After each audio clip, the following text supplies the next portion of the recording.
Hello? This story is part of a series titled Memories of Tehran. In part one of my story, A Matter of the Curious Egg, I share my family's trip to Australia, my first experience with an egg machine, and the 20-cent coin I took from my mother's jacket pocket without asking, and the lesson that came from it. In part two, we find there is more to the story as the saga continues. In life, the lessons we learn are not a linear thing. Instead, imagine a river that is fed by many streams, and we are that river. Welcome to Storytime with Q Matters. My name is Kayo Jijina, and this is my story titled A Matter of the Curious Egg, Part 2, The Missing 50 Rials. I hope you enjoy it.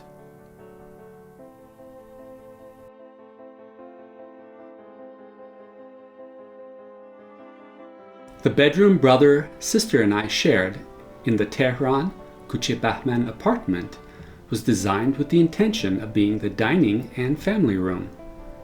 Due to its size, being the largest room in the house, and since there were 3 of us, brother, sister, and I, Dad decided it was best suited as the bedroom/storage room, with a curtain separating the 2 areas. The coveted bedroom shared a wall with the kitchen.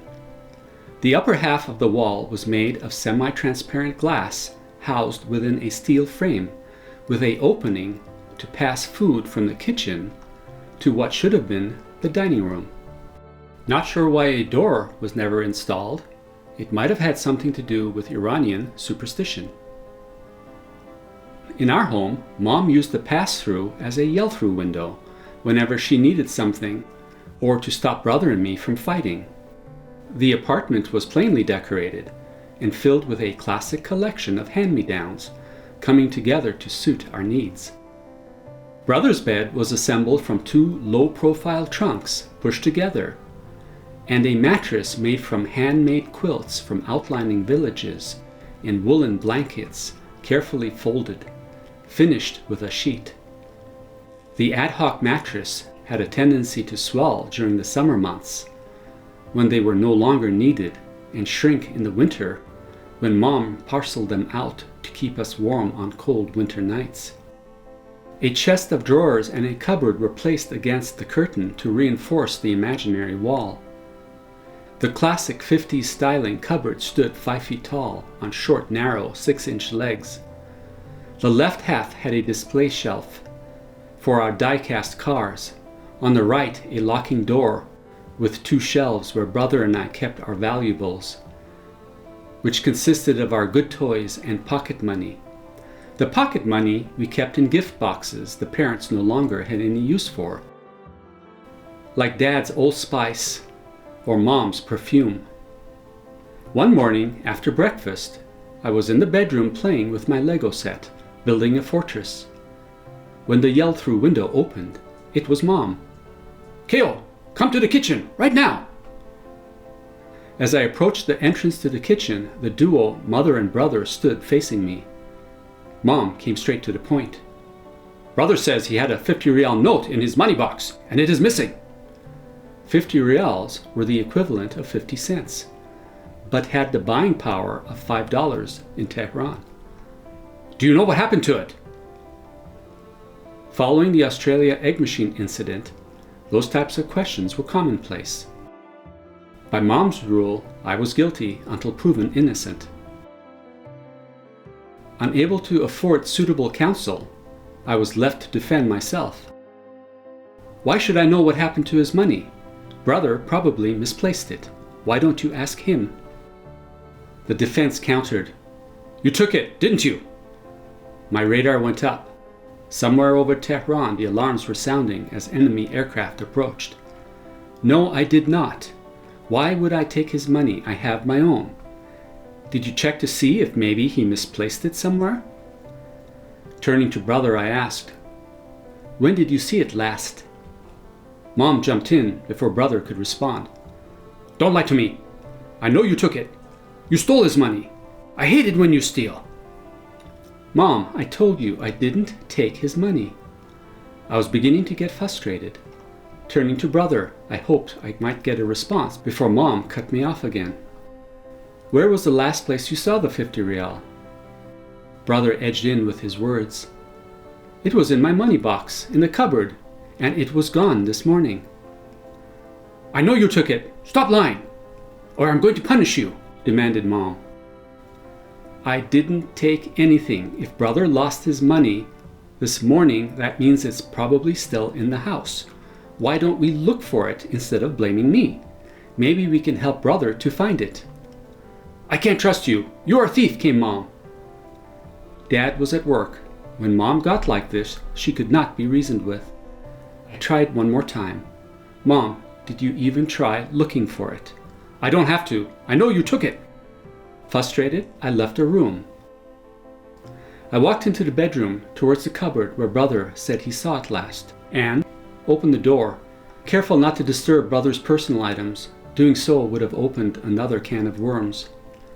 I looked around, stretched my skinny neck like an ostrich as far as it would go, but came up empty. I heard a commotion coming from the kitchen.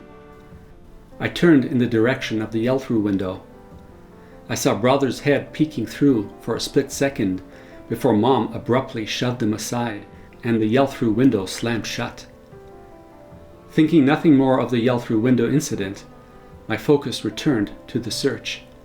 I knelt down and took a look under the cupboard. There it was. The 50 rial note was resting amongst a bed of dust bunnies, no doubt enjoying a moment of freedom. If losing the 50 rial note wasn't an oversight on the part of brother, then it must have been those nasty cupboard gremlins, up to their old tricks again. And no, I was not that gremlin. Found it, I yelled.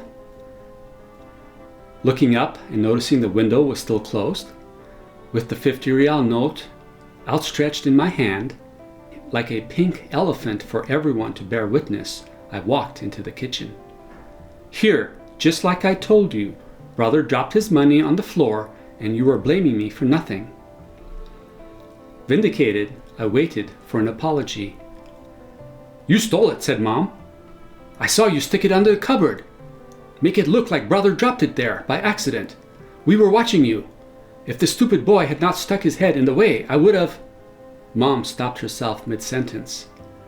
Are you kidding me? Went the mind.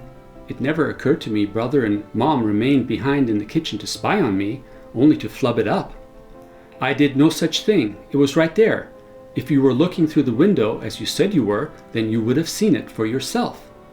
I was careful, for to accuse Mom would only make matters worse. I am so disappointed in you. I can't trust you. You keep lying and stealing from this family. You're going to be punished for it. No television and no playing. After dinner, go straight to your bed and stay there. Now if you admit you stole the money, you can come out of your bed and watch television. After dinner, I got in my bed and sat there listening to the sound of my favorite Martian coming from the living room. About 15 minutes later, my inner Martian voice came to visit me, and I began having a two-way conversation with the mind. Why are you punishing yourself in this way? You know nothing you're going to say will change Mom's mind about you. But I didn't do it. Why admit to something I didn't do? Your mother is not going to believe you, and you are only going to miss your television show for no reason. Admit to it and be done with it. Go enjoy your show. How did I end up in this situation in the first place? Asked the mind, as if riding on an ocean current.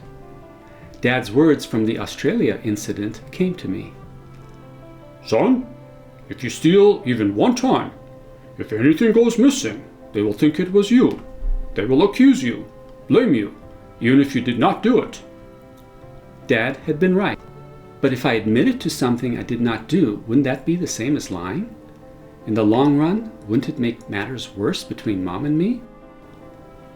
You are missing the point, said the inner voice. If you are right, it would mean your mother was wrong, and she cannot accept that. Not from her children, especially not from you. Best to apologize and move on. I got out of bed and went and found Mom. She was in the kitchen. I'm sorry I took the money. I know you did. Now you can go watch television.